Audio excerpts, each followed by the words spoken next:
in the coaching context. First of all, in a coaching context, those of you who have gone through Carl Rogers, who I personally believe is worthy of being called the father of coaching, when he talks about the client centricity, most of us focus on 3 points, which are congruence, unconditional positive regard, and empathy. And while empathy is pretty much commonly understood by everybody as being in someone else's shoes, maybe being able to get into the mind of the other person to check what the person is saying, unconditional positive regard is having whatever, tremendous sense of value for the client, where the client wants to go, totally on the client's agenda, and so on and so forth. Often I find that there is a bit of a confusion in terms of what Carl Rogers means by congruence. In fact, in his original conditions, there are 6 of them. He adds 3 more. He talks about the congruence of the coach in relationship with the incongruence of the client as a necessary need for a successful coaching intervention, and that it has to be an empathetic psychological intervention, and it has to end with an outcome that fulfills and helps make the client congruent. So when Carl Rogers uses the word congruence, that congruence is about the coach being real, the coach being authentic, the coach being completely aware. It's only in that state any awareness in the client or clients can actually be created by the coach. When we look at ICF competencies, it talks about creating awareness, and very often we understand that to be creating an awareness in the client. But rarely do people really think about, hey, in order to create that awareness, what do I need to be in? We think that smart aleck questioning and whatever may be called in the markers as establishing a relationship or partnering or whatever it is sufficient condition for us to be able to reach there. And the answer is no. On the other hand, in the EMCC qualifications, competencies, the first competency, the most important competency, is something called understanding self. It's about the coach being able to figure out where the coach is at a point in time in a conversation. And that is extremely important. Without the coach being able to be aware of where the client is, am I congruent as a coach in terms of what I take from the client at a point in time, in terms of my values and beliefs, in terms of what I think in relation to those values and beliefs based on what the client is saying? And then when I express myself, am I expressing in a congruent way, in an authentic way, in a real way about what I really feel? And only if these conditions are satisfied, we can have an empathetic and an unconditional positive regard conversation with the client. It's impossible for the coach to become conflicted about something the client says, which doesn't go well with the coach. And the coach doesn't want to express that feeling because it may seem unappreciative. It may seem unconditional. It may be breaking the unconditional positive regard barrier.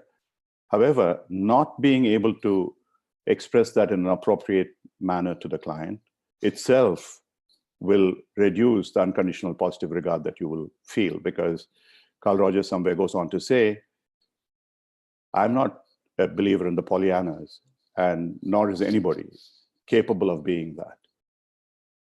That we cannot all have always unconditional positive regard, irrespective of where the client is coming from. If we are unable to either understand where we are at that point in time, and there are certain responses that are coming up within us, which we do not take time to look at and be aware of, or if you are aware of and we are not able to communicate it to the client in both ways, we are going to end up in an unfulfilled coaching conversation. This is something which all coaches at all levels need to realize, especially those who are aspiring to move into mastery levels. It's not about markers. It's not about competencies. It's about actually two things. It's about, is a coach aware at any point in time of what the client is saying in words, outside of the words, emotionally, energetically, somatically, and so on and so forth? And is a coach in a position to be able to express that observation, the noticing, and moving then on to a curious question as to what is happening out here, or what needs to be done for you if you are in a negative state to move forward. In the same way, it's equally important for the coach to be able to express what the coach feels within himself or herself. And honestly, there is a passing mention of intuition, that it is okay to share your intuition. It's not about it being okay to share an intuition. I think it should be mandatory for a coach to be able to share what they truly feel within themselves, emotions, sensations, and thoughts, and in a manner that is appropriate, that will add value. By doing that, they are going to create a far more empathetic relationship, an unconditionally positive, generative relationship, as Otto Scharmer calls it, with a client. And if you do not share it, and if you keep it within you, or you're not even aware of it, unconsciously, it is violating certain beliefs and values that you may have from what the client says. We are going to not be doing justice to ourselves and to the client as well. So this is the space that what we are going to address today. The state of creating that awareness, and how, in my humble opinion, meditation could be an extremely powerful tool for coaches to be able to get to that state, for reasons I'll go into later. So at this point in time, if you have any questions, you can put them up there.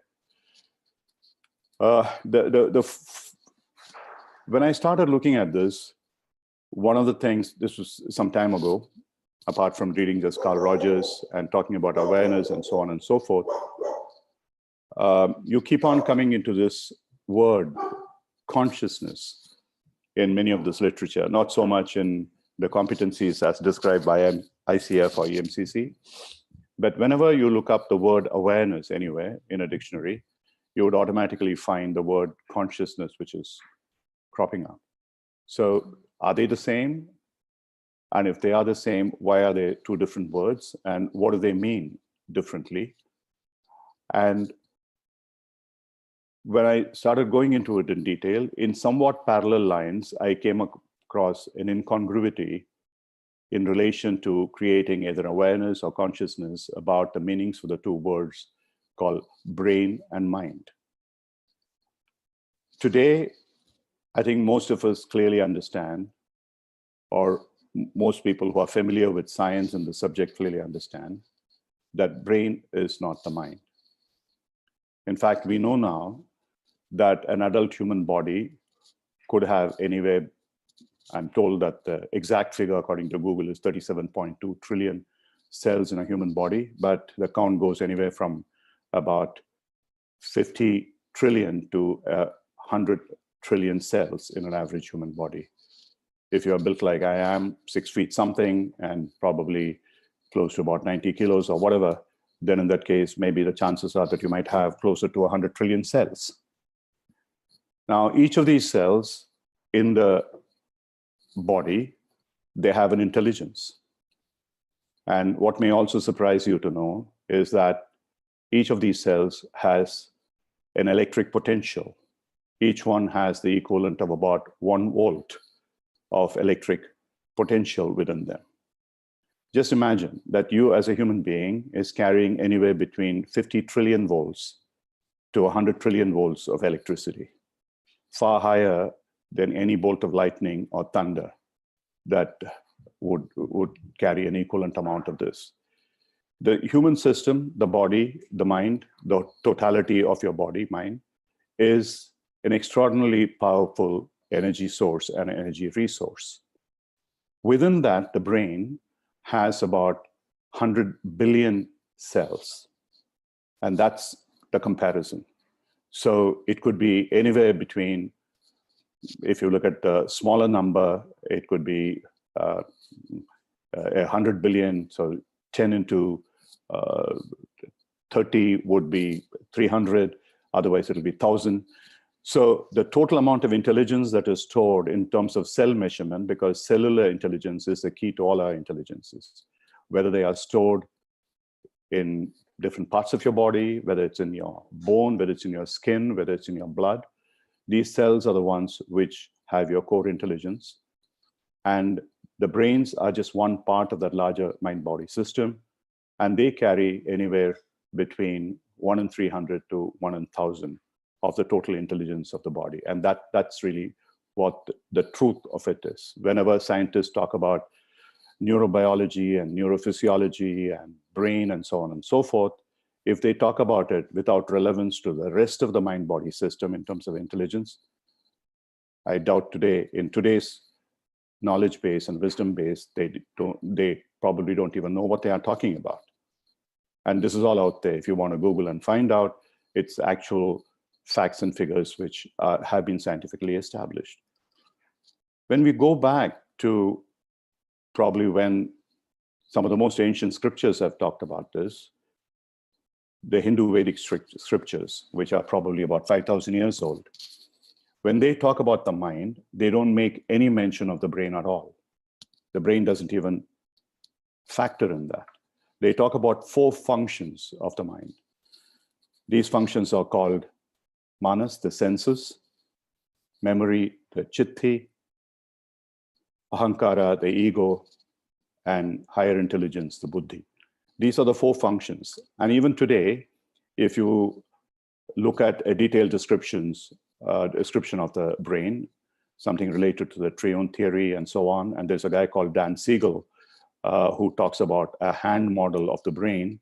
So if you keep your hand like this, the way I'm doing it, if you see in the video, your thumb goes inside and you fold your hand around this. The back of the hand, as well as the sides, are where the sensory apparatus are located. The optical sensors are behind, the auditory sensors are here, and the other sensors are around. And these are the senses, the manas, that is part of the mind. And when you open your fist, and this part of it is like just above the spinal cord, it touches what is called the reptilian brain, and the palm is the limbic brain. So it closes on top of that. The reptilian brain and the limbic brain together store most of the memories that we gather from our senses.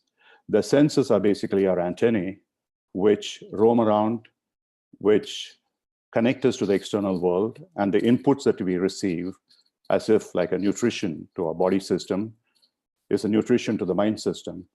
And that gets stored primarily in the limbic brain area as current memories. And probably if there are deep, older memories, they get stored in the reptilian brain. And today we know that when we stimulate any of these electrically or otherwise, through regression, for example, you can recover information from any time of your life, sometimes from the past as well. And I have done work where through regression, I've been able to get information from the clients about stuff that did not happen in this birth, and they were able to confirm through their grandparents and great-grandparents, if they are alive, that actually these things happen. So it's surprising that somehow that the genetic code, which comprises of the stuff which is taken from the semen and eggs of your parents and the grandparents and the great-grandparents, translates in some way to something in the brain that is stored as memory. Now, this memory and the senses, they bring in literally billions of bits of data every second, every moment. And we are incapable of handling all that. We'll go crazy if we do. And therefore, there's a filter. That filter is the ego. That's identity. Ego is not a bad word here. It doesn't mean arrogance. It just means that there's a device within us. That device is acting as a filter, and it takes what is relevant at a point in time, what it thinks is relevant at a point in time, based on our past experiences. Typically, from childhood, based on our experiences, the ego would develop itself to understand what is it that we like, what is it that gives us pleasure, and what is it that we dislike, what is it that gives us pain, and would try and see in a way to get that material which gives us more pleasure and less of pain to the extent possible. In neurolinguistic programming, there's a concept called the metamodels of generalization, deletion, distortion. Essentially, these are ego functions which sort of work as filters in terms of bringing up this discrimination, differentiation between what would fulfill our needs and therefore what needs to be at this point in time taken care of and stored in your current flash memory. And finally, there is an overriding higher intelligence. This higher intelligence is called buddhi, which is from time to time, it looks in to see, hey, this may be causing you pleasure and this may be causing you pain, but what is causing you pleasure in future may cause you pain, and what is causing you pain now in future may cause you pleasure. And so it is like a super intelligence, which then takes a decision, a discriminating kind of decision, which then overrides the ego. And so these four functions today can clearly be mapped in the hand model of what Dan Siegel talks about.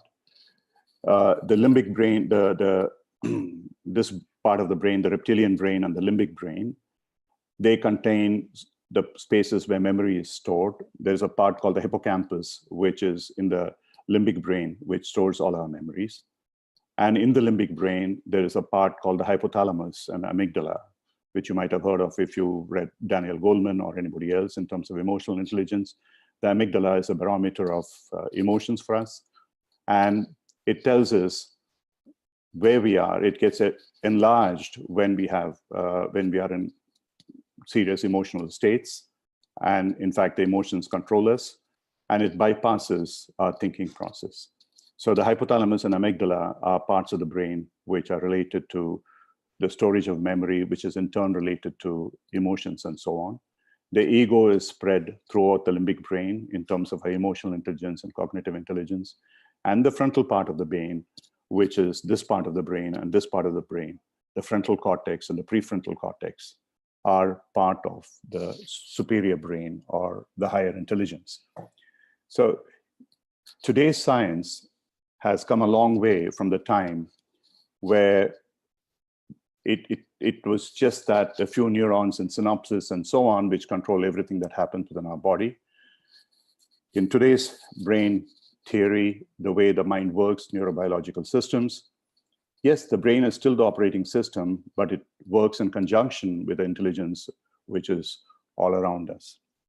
So when I got deeper into this, one of the questions that came up for me was, what if we look at the brain, if we look at the mind, if we look at awareness, if we look at consciousness, again, is there a connection? What is the similarity? What are the differentiations? And long time ago, I had studied Aristotle and Plato and other Greek philosophers. And one of the concepts I remembered, which I went back to try and understand, was Aristotle's concept of what is called actuality and potentiality. Potentiality and actuality in Aristotelian terms are about matter, and where he basically postulates that matter can exist in multiple forms.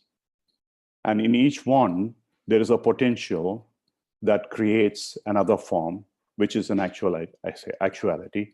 And similarly, that potentiality can be created by something else through which it becomes an actuality. For example, if you take something called H2O as a molecule, that H2O can exist in multiple forms. It's still the same composition of water, but it can exist in a fluid state as water, in a solid state as ice, and in a vapor state as steam, for example. So You could say that ice is a potentiality for water. The water is a potentiality for steam. And therefore, water is an actuality of what was once ice, and steam is the actuality of what once was once water. Or if you take a more complex situation of a chicken and egg, you never know which was a potentiality and which was actuality. Was the chicken first, the potential, and the egg the actual? Or is it vice versa? Or if you take the universe, for example, and if there was a starting point somewhere, be it the Big Bang or the creator, which was a source of all actuality, the source of all potentiality. And from there are multiple actualities that were created. That could be the universe. The universe then became the potentiality to create the galaxies and the solar systems and so on, which in turn became the potentiality to create the earth, which in turn became the potentiality to create the creatures. And also possibly a tree. A tree, in fact, becomes the potentiality to create wood. The wood becomes the potentiality to create furniture or whatever. So you can trace back in Aristotelian terms. Now, can we move beyond that? And that is what today quantum science has done. By the simple shift from assuming that everything is matter, like Aristotle assumed, thanks to Einstein, it now is known that matter is energy. And this was known in some senses. I'm not saying scientifically they knew about it. Maybe they did, maybe they didn't, I have no idea. But the very first opening verses of something called the Isavasya Upanishad, 5,000 years ago, said this. And there's one haunting verse, which is an invocation verse, which basically says that I'm full and that the universe is full. My fullness comes from the fullness of the universe. And my fullness comes out of the fullness of the universe still remains full. And then it goes on to say that everything that we have here is about energy. And the word that is used is a word called Isa. That Isa word was later adapted into Hebrew from Sanskrit, became the core word for the word Jesus. It started representing a kind of a divine entity. So the concept of this actuality and potentiality, and that potentiality is a form of energy, was pretty much there in, I'm sure it was there in all the scriptures, not only in the Hindu scriptures, adapted from Hindu scriptures into the Buddhist. There's a concept of the Akashic theory. So when we talk about the cosmic consciousness, and in the Hindu system, it is talked about as a Brahman, is the ultimate consciousness that exists. And a hologram of that exists in us as what is called Atman, the spirit or the energy within us. And this may be called by some other religions as a soul, as something else. So these are actually reflections of the actuality and the potentiality. There is this huge, humongous cosmic potentiality within which we have the actuality of that energy which is residing within us. And that actuality of that consciousness within us becomes the potentiality, the potential for us to do multiple things. So in some way, the connection of that between actuality and potentiality, to my mind, is a process of meditation. And I'll go through that in some detail. It's a extremely complex subject in one sense, but it's also very simple if you understand what it is. For example, this morning, Magda and I were talking about, for some reason, she started talking about physics. And I was telling her about my understanding of what quantum physics is. And it's there in some of these articles which I have written, which Magda has given a reference to, about consciousness and meditation. If you look at the subatomic particles, the fundamental particles that we really deal with in quantum physics are the electrons. The electrons, they exist in two states simultaneously. They exist in a state of a particle when they are being observed, when they are doing some work, and they exist in a state of waves when they are not being observed. The state of being the wave is a state of potentiality. The state of being a particle is the localized actuality, where it does some work. As a result of this behavior of the electron, where it can exist both as a wave as well as a particle, there is this concept in quantum physics called entanglement. That means if two electrons in some way connect with each other and then they separate, wherever they may be, billions of miles away or in different parts of this earth or wherever, they still stay connected. It's almost like it's a Bluetooth without any restrictions of space and time. You can connect once in the form of electrons if you could, and then you separate, and I'm in India and you are in Alaska, you would still be able to relate to me in every which way. Or anything that is done to me, you will feel as if you are an identical twin who's capable of experiencing those feelings and emotions and thoughts from me, and vice versa. Now, this may seem far-fetched, it may seem magical, but if we were to look at just 20, 30 years ago, where we didn't have iPhones and smartphones, where we could see each other like we are saying now on Zoom and talking, and this could even not be considered by many people to be feasible. And these are kinds of things which may happen in future, that we connect with each other and we stay in touch without the need for any external device, just through our thought process or whatever. And even today, if you really practice certain meditative practices, it may be possible that you can develop these kind of abilities, what are called siddhis or powers, which would be able to do that. My purpose of explaining about meditation here is not that, but meditation as we understand today is purely about, generally, about creating a certain stillness in mind. And that is how Patanjali in Yoga Sutra defines meditation. He talks about it. He talks about the purpose of yoga as to create to stillness in mind. And the penultimate state of the yoga process is meditation, where we focus on a thought or a sense to be able to get to that state where we are in control of our senses. We allow that not to move around, to stay in one place. So that's one part of it. From there, what is it? That's a potentiality of meditation.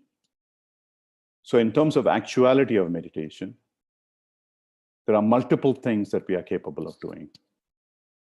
One is just to be able to relax in that meditative state and feel fulfilled.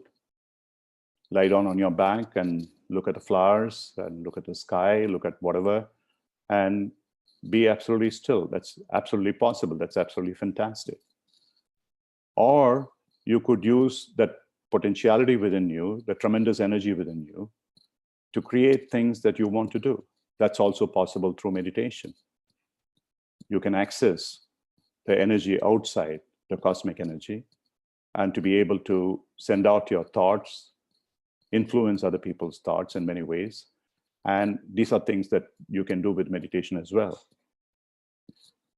This process, in some way, is what is explained in the scripture called Mandukya Upanishad, where it talks about 4 states of awareness. And there are articles about that in Coacharya, if you wish to go through more in detail, and we can add more to it. At the first level of awareness is pure sensory awareness, where we are aware of who we are and what we are thinking and what we want to achieve. And that is what today we call mindfulness. Even that is a form of meditation, but it's a very sensory, body matter-based meditation. The next level, we move to a space where we disengage from the body. And in the Mandukya Upanishad, this is called the dream state. You could call it the subconscious state. Like in a dream, you feel, you think, but at the same time, if anything happens to you at that point in time, if you have a nightmare, you do not necessarily feel that in your body. You may feel that you're attacked by a tiger. You may get traumatized in terms of emotions, but when you wake up, there are no marks on your body. And that is a second level of awareness, which is a subtler form of awareness, where the body awareness disappears, the mind awareness gets powerful, and you can use it for multiple purposes in terms of gaining predictive capabilities, for example, or dream learning, and so on and so forth. The third state of awareness is supposedly when you are deep asleep, not the REM sleep, but the deep sleep, where you are in theta state of the brain waves. And that state, the parts of the brain, parts of the body are still active. And that is a state in the Mandukya Upanishad is called true awareness. It's called, the word used is prajna, which means awareness or conscious awareness. And it's ironic, but really speaking, that is a state at which you can really connect with everybody else and you can actually make things happen. You can influence the seeds of thought and you can have them reframe and you can have them realign. The entire principle of transcendental meditation is based on that particular aspect. And the last state, which is the most powerful of them, is when you disengage from all this. It's just called the fourth state, which we call the mindless state in Coacharya, which is called the no mind state in Zen, where you just witness the thoughts, you observe the thoughts. And it's as powerful as a third state and more powerful because you do not become an actor who's emotionally or cognitively involved in what you are doing. You are disengaged from the outcome, and therefore you are able to much more objectively look at it, unconditionally look at it, non-judgmentally look at it, and be able to do whatever you need to do to influence the outcome.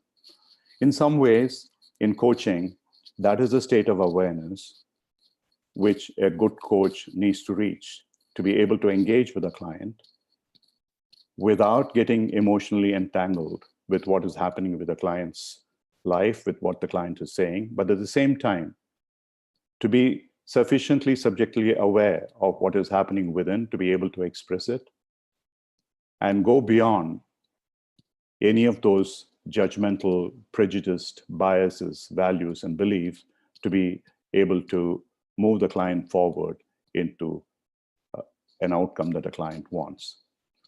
I'm trying to cover multiple things in this short period of time. So I'll stop here for a minute before I can take you into a meditative practice for about 20 odd minutes. At some point in time, once I have answered any questions that you may have in this at this point in time. Or I could take you into the meditation practice at this point in time. I've covered many things: quantum physics, neurobiology, the Vedic psychology, and coaching and all that stuff. And these are all extremely powerfully interrelated. So if you have any questions, please.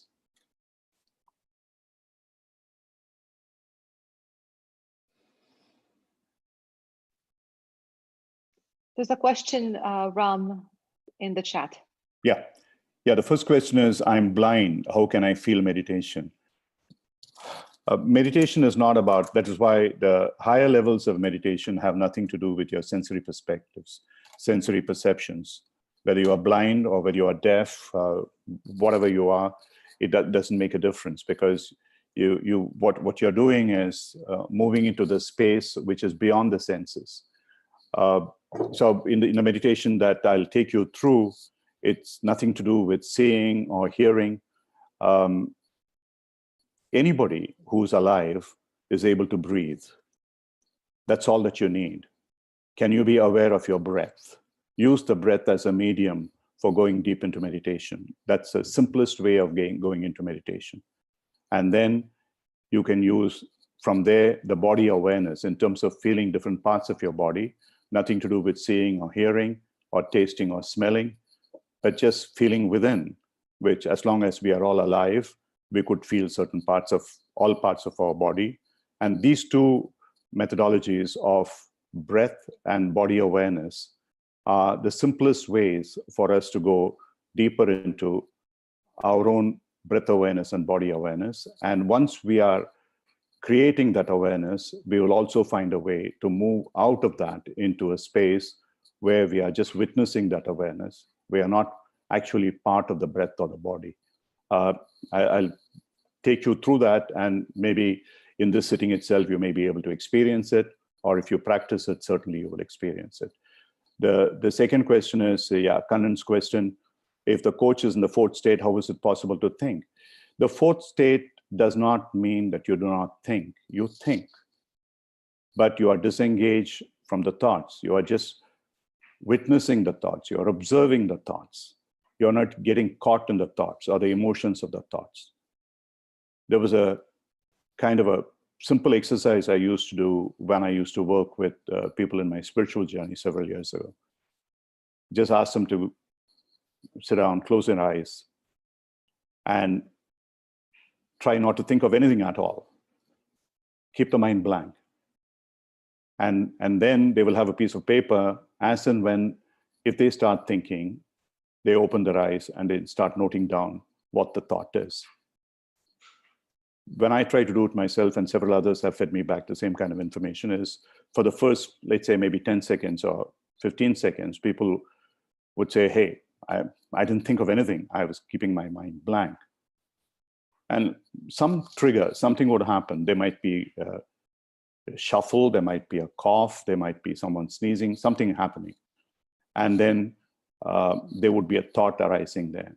So one person would write that cough reminded me of a dog barking, and that dog barking reminded me of my childhood when I had a dog, or when my neighbor had a dog, or something like that. So, and then from there, it'll come to a current moment, and then it'll go back into the past. So if you put all that together, you will find then even when you think that you're not thinking, your mind is constantly moving from the past, present to future, back again, past, present, continuously. It's a totally mad journey. Vivekananda called this the movement of the mind as a monkey which is drunk, which is bitten by a scorpion, jumping around from point to point. That is exactly what the mind is.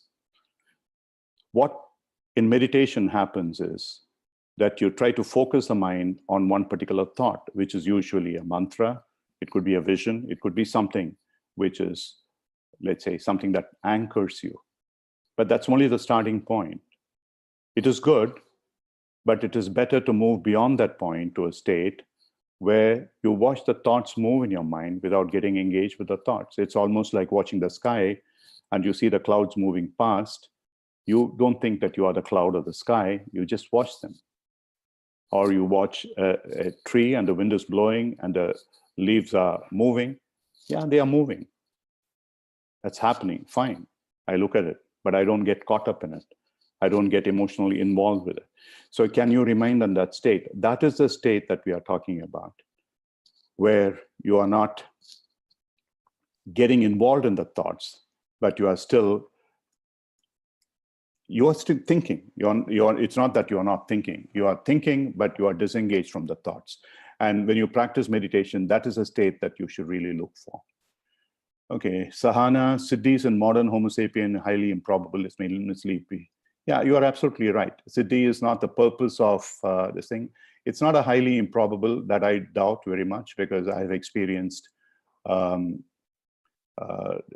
or bad. I'm not saying it is good in all the cases, but yes, you can get powers in terms of predicting the future, for example, which is a siddhi, and which I have seen in multiple cases happen. Whether it necessarily leads to something good or not is something different. I've seen people able to move things, whatever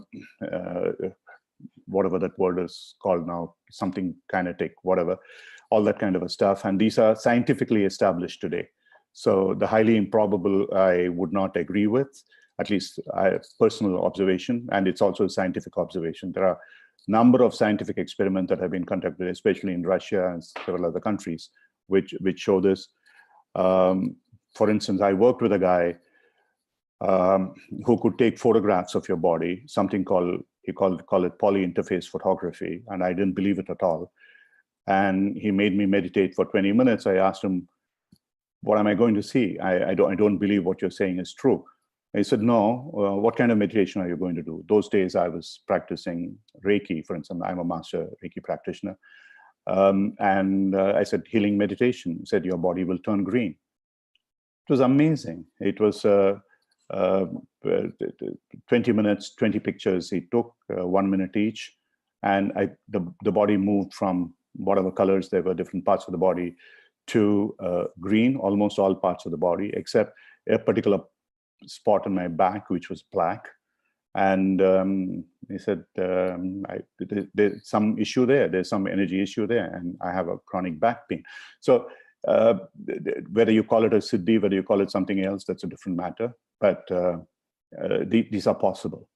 Can differently able meditate in the fourth state? It's a very good question. It depends on, if you are unable to focus, like, I mean, somebody asked about being blind or being deaf, that's perfectly okay.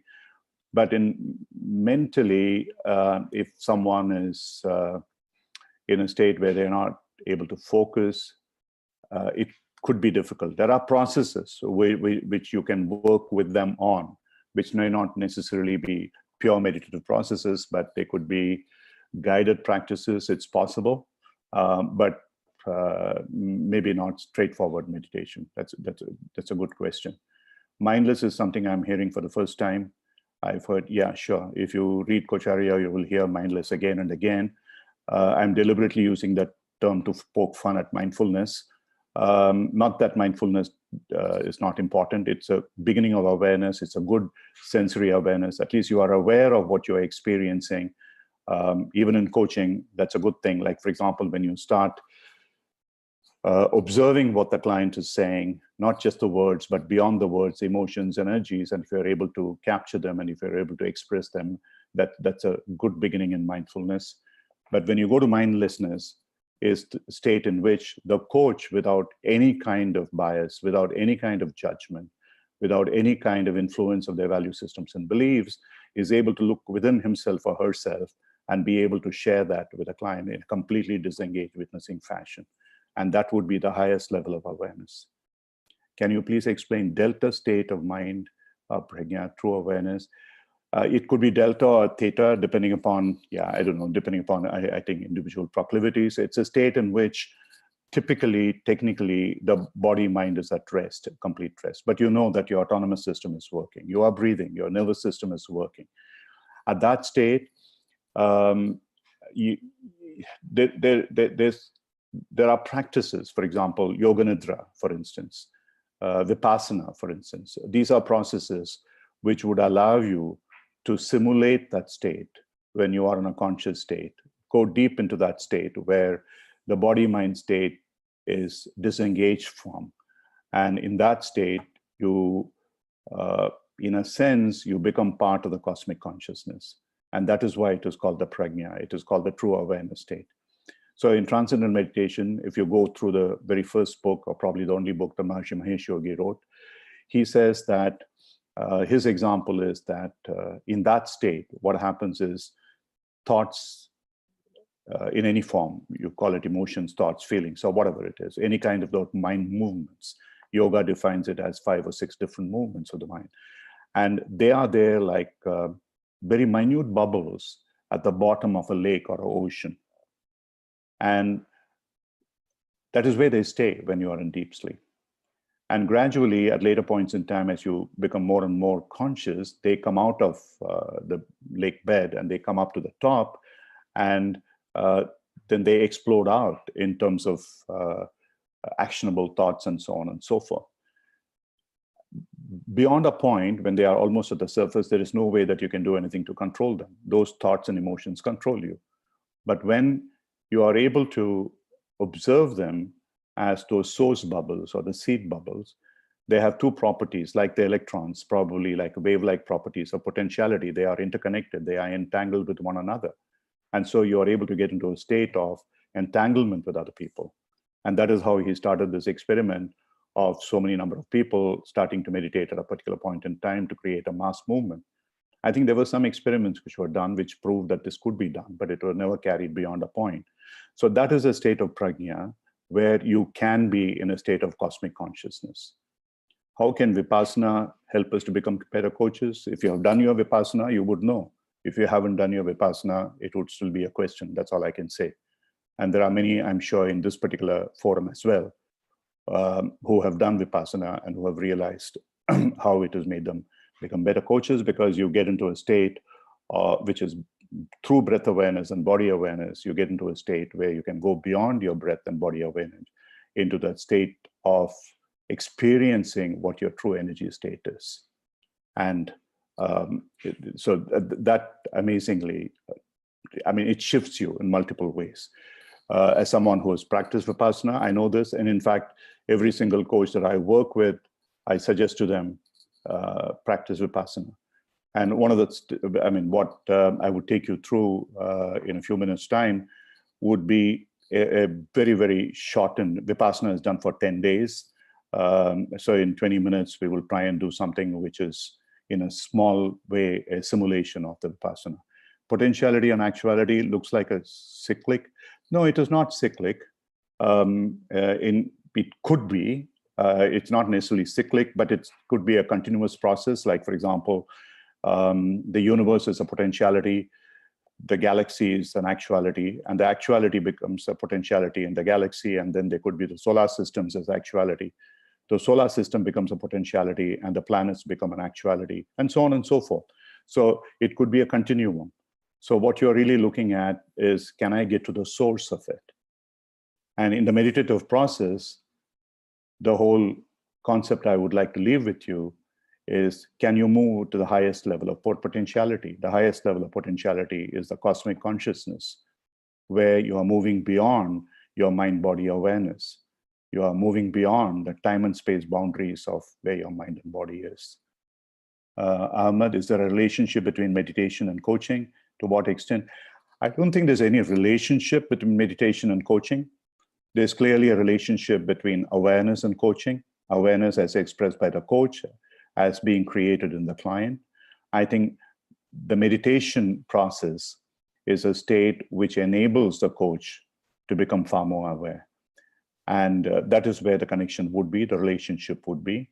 And I truly believe, and more, I don't know of a single master level coach today in the world who does not appreciate that meditation in one form or another, whether you call it mindfulness or mindlessness or whatever in between, does not add to their ability to become more aware, better coaches. And in fact, many people who I work with as a client, I help them with meditation, and they are of multiple religions, faiths. In fact, in our colloquium, we are going to have people in 5 different faiths, the Christian, Islamic, Hindu, Judaism, and Buddhism coming together to talk about how meditation and coaching can help with in different from different religious perspectives as well. Okay, so yeah, if there are no other questions, or if there are any other questions, I can try and answer them. So if you are willing at this point in time, and those who want to stay on for the next about 20 odd minutes, I'll take you through a simple process of meditation. Those who cannot stay, you can leave. It's up to you. So Magda, shall we start? We have about, yeah, according to this, we have 11 minutes, but I can stretch it to about 20 minutes. Is that okay? Sounds good. Let's do it. Okay. So what I would request all of you is to, wherever you are sitting, it doesn't matter. You don't have to lie down on a yoga mat and stuff like that. Wherever you are sitting, if you are sitting in a chair, like I'm sitting in a chair, and I'm sure Magda is, just keep your feet, if you can, firmly on the floor, if that's a possibility, or otherwise you can tuck it underneath you, whichever way you feel like, whatever is more comfortable for you. But try and sit in a way, I'm deliberately using the word sit, because it is good to meditate while sleeping, but it's not so good to sleep while you're trying to meditate. So sitting may be an easier posture to keep you awake, and try to keep your head, neck, and the spine in one straight line, with your feet firmly on the floor or underneath you, and keep your hands on your lap easily, comfortably. And if you can, just keep these 3 first fingers of both hands together. This is nothing to do with mudras or anything in yoga. This is purely a kinesthetic anchor that later, if you want to come back to the space that you left with under this meditation, you can pretty easily come back into that space. So may I request you now, close your eyes and sit straight wherever you are sitting. with your feet firmly on the floor, touching the floor, or underneath you, tucked in comfortably, feet crossed, legs crossed, and with your hands resting lightly on your lap, with the first 3 fingers coming together in this fashion. Please close your eyes and breathe deeply. Inhale deeply. Inhale as deeply as you can from below your diaphragm, beneath your navel. Feel, even if you wish to feel with your hand, your stomach rising. When you breathe, when you inhale fully, your stomach should rise, not go in. Breathe deeply, inhale deeply, and exhale completely. Exhale completely and feel your stomach going in. If you wish, just keep your hands on your stomach and feel it rising and falling as you inhale deeply and exhale completely. Just continue this process of inhaling deeply and exhaling completely. And as you are inhaling, just imagine, visualize, think, feel that you are inhaling the energy of this universe within you, that you're feeling refreshed, you're feeling regenerated. And as you exhale, feel that all that is negative, all the toxins, all the troubles, all the stresses from your body system are being eliminated. They are being exhaled out. And now you're breathing in the fresh energy of the universe as you inhale. And as you exhale, you are eliminating all that is unwanted from your system. As you inhale and exhale in this cycle, you are getting more and more pure, clear, clean, refreshed, energetic. As you continue this process of inhaling and exhaling, after the deep inhalation, just hold your breath for a few moments, as long as you are comfortable. And then exhale. And after you exhale, just hold your breath for a few moments, as long as you are comfortable. Inhale deeply. Hold your breath. Exhale deeply and hold your breath. And then inhale. Allow the cycle to continue. As you're listening to me, with your feet firmly on the floor, with your hands on your lap, with the fingers coming together.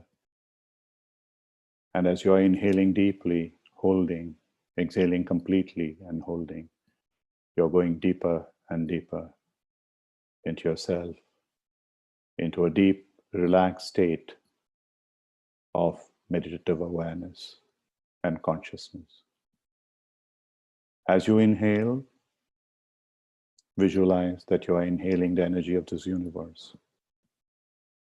And as you are holding your breath, allow this energy to spread to every part of your body, to the tips of your fingers, the tips of your toes, from head to toe. And you exhale, just allow your mind and body to expand beyond their boundaries. The energy is moving out beyond your mind and body, into the universe outside. And as you hold, feel that you are part of the larger energy, that you are an integral part of, that you are one with that energy. Just continue to deeply inhale, hold your breath, exhale, and hold your breath. Each time you do this, breathe in the energy of the universe, allow it to expand in your body, energize every particle of your body.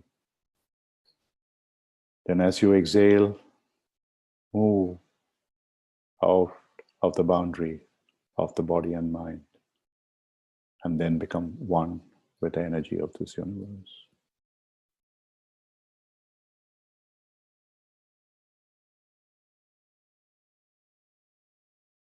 Please continue this inhalation, holding, and exhalation and holding. And move your attention now to the top of your head. Just watch the crown of your head, the top of your head.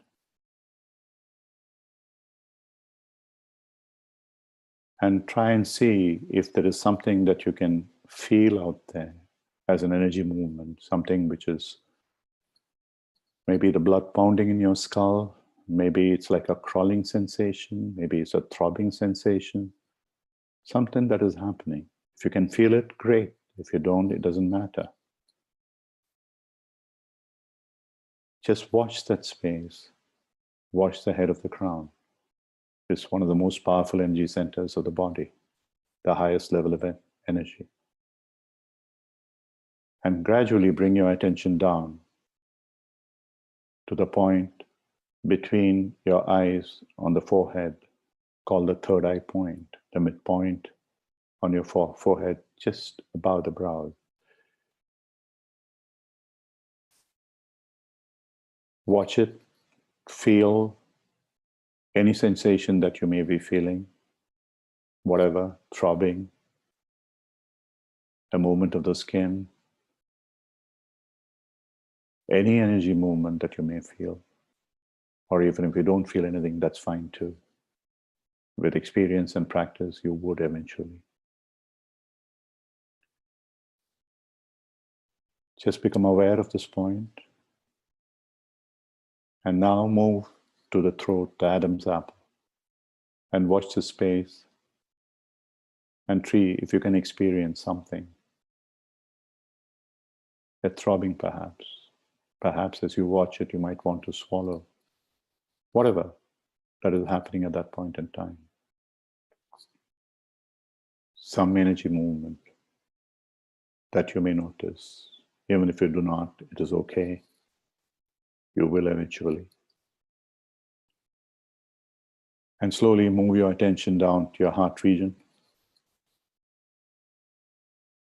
Again, watch here for any kind of energy movement. Maybe the heart pounding, pulsating, something else, a vibration. Whatever it is that you may feel or not feel. Just observe this point. Just become aware of this part of your body. Pay attention to it. Say hello to it, if you will. And move your attention down to your navel region, the belly. And here again, observe if there are any sensations, any feelings, any movements. And if you don't, it doesn't matter. Keep breathing in the background, inhaling, holding, exhaling, and holding. Move your attention down into your lower abdomen. And again, here, watch for any sensations that you may feel. Whatever that happens is fine. If you don't feel anything, that's fine too. Finally, move your attention down to the point where your legs, your thighs meet the trunk of your body, the perineum point, the lowest point of the spine. This is the storage of your internal energy, the root chakra point. Place your attention there and see if you can experience any energy shift. A crawling, a throbbing, whatever you might feel at that point. If you don't, that is fine too. As you stay at this point, consider the source of the inner energy, Kundalini. And as you continue with your breathing, as you are aware of your body and this point, visualize a beautiful bright light of any color that you choose. emerging from your energy space at this point, growing bigger and bigger, warm, powerful, loving, gentle, nurturing, energizing, refreshing, growing in size as you watch it, as you continue your breathing.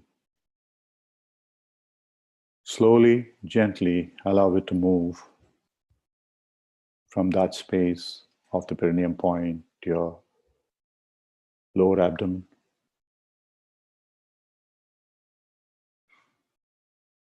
Watch it become bigger, more powerful, more nurturing, more energetic. Allow that to move to your navel region.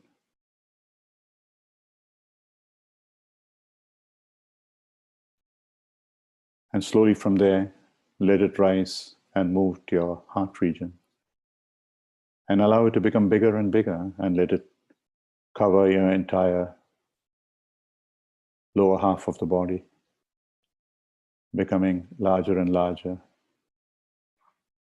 brighter, radiant, powerful, healing, refreshing, energetic. And let it rise to your throat area. From there to your third eye region in the forehead, and finally to the top of your head slowly. So you are completely covered in this beautiful light of whatever color that you may choose. It may change as it moves, becoming bigger and bigger, enveloping you into this amazingly powerful, nurturing energy space.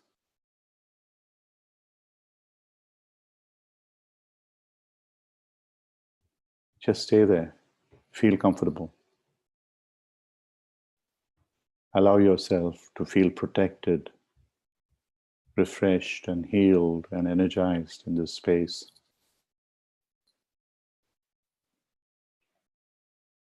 And from this energy space, just visualize this energy space expanding beyond you. From wherever you are sitting at this point in time, allow this to expand, to occupy the entire room where you are. Allow it to keep expanding, to cover the entire house, the entire street where you live. And see yourself floating, that you are well above and beyond the house confines, beyond the space and time, expanding and expanding and expanding. Beyond that, into the city, into the country where you are, the continent that you are in. As if now you're expanding beyond the earth, that you're able to see the earth from where you are in this space. And going beyond into the solar system, into the galaxy, into the universe. That you are now part of the energy of the universe. You are the universal energy. Just keep expanding. Feel yourself expanding in space. Feel yourself moving out of time. Just keep expanding. You are connected with everybody, with everything in this universe. Every creature, small and big. Every energy source. You are the energy. Stay in this beautiful space of energy, completely beyond your mind and body. Experiencing this energy at the same time, out of your own body and mind, out of your own thoughts and emotions. If at all there is anything that comes up for you, just witness and move along. Do not stay with any one particular thought or feeling. Just allow yourself to feel complete, healed, refreshed.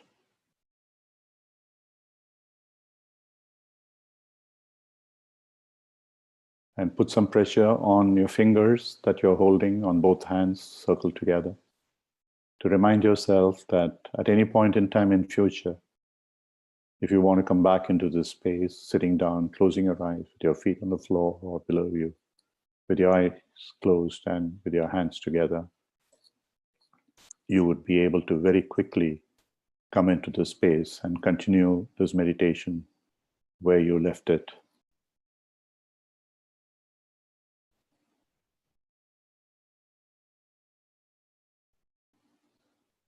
Experience this energy.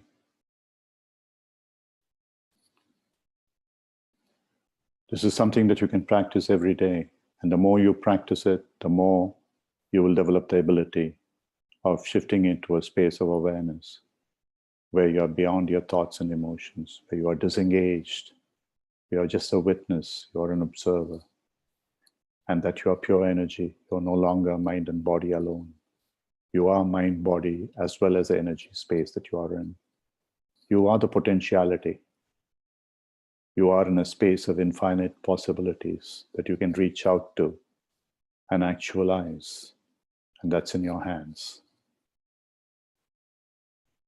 Just reinforce the thought in your mind that you are now in a field of potential, a field of infinite possibilities, the field of energy. And that's a space that you belong to. That's a space you are. Slowly, slowly, from this beautiful space of energy, open your eyes with a full conviction that you will be able to reach here anytime you choose. Open your eyes gently, slowly, comfortably.